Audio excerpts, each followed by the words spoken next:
When people want to get better vision, that typically means changing the focal point of the eye. A lot of people used to be nearsighted before they had LASIK, which means they could see great up close, but anything beyond that, really hard to see.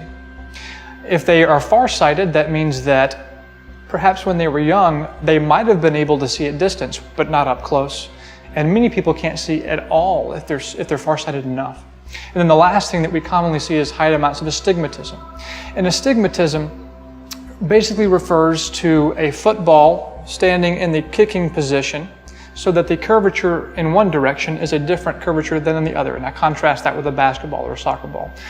And what that does is it makes vertical versus horizontal things. So if you think of the letter T, the vertical and horizontal portions are in focus at different planes, and so there's simply a warping effect that manifests itself to our brain as things are just blurry. And so any combination of those can be fixed by a few different ways. The most common way is with laser corneal refractive surgery. And all that means is we use a laser to just very gently shape the front of the eye, the front clear windshield, we call that the cornea, and that helps to put things in focus crisply on the retina in the back of the eye. And the retina is like the film in a camera, so to speak. That's what the brain interprets to get an image.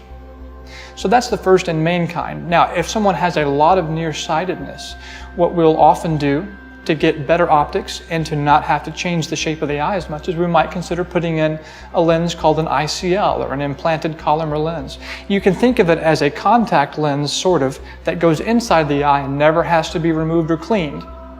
It's removable later if you want to, but that allows us to get very good vision for people with high amounts of nearsightedness.